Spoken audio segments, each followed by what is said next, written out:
Hello. Nothing to see here. Nothing irregular or criminal or morally dubious.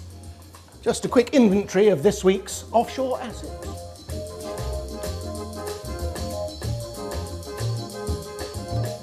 Between you and me, if the costume budget's anything to go by, I'm not sure there'll be much in the vaults here at this week's offshore tax haven. But everything has to be accounted for. And accounting for investments is what David Cameron had to do during his Easter holidays. The Prime Minister had to fess up that he'd profited from his dad's Panama trust. While his finances were all legit, the leaked Panama Papers raised issues of tax transparency and regulation. Conceptua, time for a cocktail. The publication of a Prime Minister's tax information in this way is unprecedented, but I think it is the right thing to do.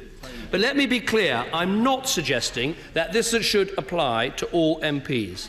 The Chancellor has today published information on his tax return in a similar way to the Shadow Chancellor and the First Minister for Scotland.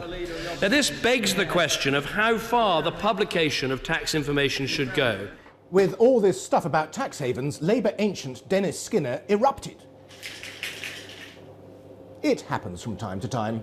He was duly red-carded by the Speaker. Withdraw! I know what you're talking about. Very simple. Withdraw! This man has done more to divide this nation than anybody else. He's looked after his own pocket. I still refer to him as Dodgy Dave. Do what you like. I order the honourable member to withdraw immediately from the House for the remainder of this day's sitting. Then we had this little vignette from the Conservatives' man of the people, Sir Alan Duncan.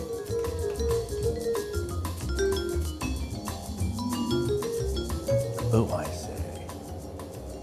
May I support the Prime Minister in fending off those who are attacking him, particularly in thinking of this place, because if he doesn't, we risk seeing a House of Commons which is stuffed full of low achievers who hate enterprise, hate people who look after their own family, and who know absolutely nothing about the outside world. With politicians' tax returns being published, the Prime Minister had a pop at Jeremy Corbyn, who filed his late. Well, I'm glad he wants to get on to our responsibilities to pay our taxes. I think that's very important. I thought his tax return was a metaphor for Labour policy. It was late, it was chaotic, it was inaccurate, it was uncosted. That's exactly Mr. Speaker, I'm grateful to the Prime Minister for drawing attention to my own tax return. There, warts and all, the warts being my handwriting, all being my generous donation to HMRC. I actually paid more tax than some companies owned by people that he might know quite well. Our steel industry is in peril. Labour is worried that steelmaker Tata wants to leave Britain within 4 months. The question of nationalisation is buzzing round Westminster, and the Business Secretary hinted that the government wasn't ruling out some form of intervention. The formal sales process begins today. I've been in contact with potential buyers, making clear that the government stands ready to help. This includes looking at the possibility of co-investing with a buyer on commercial terms. I welcome the long overdue admission from this government that it is their duty to help find a future for UK steelmaking. I just hope it isn't a case of too little, too late. Former Foreign Secretary David Miliband was in town this week, shoring up support for the Vote to Stay in Europe campaign. And finally, posties up and down the land have been delivering a controversial EU referendum leaflet promoting a vote to stay in Europe.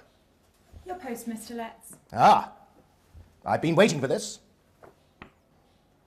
This vexed the Brexiteers, who said public money was being used to push one side of the debate.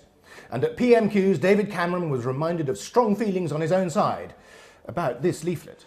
Over 200,000 economic migrants came from the European Union in the period for which we've got figures.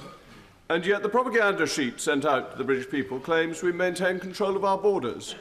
Have we withdrawn from the free movement of people Or is that sheet simply untrue?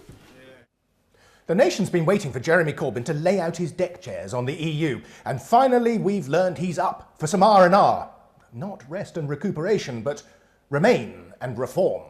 There is a strong socialist case for staying in the European Union, just as there's also a powerful socialist case for reform and progressive change in Europe. That's why we need a Labour government to stand up at the European level for industries and communities in Britain, to back public ownership and public services, to protect and extend workers' rights, and to work with our allies to make both Britain and Europe work better for working people. It's been a funny old week, really. There's been the offshore tax hoo-ha, and then the row about the EU leaflet. For some, that's been too much secrecy. For others, too much information. Now, how about that This Week inventory?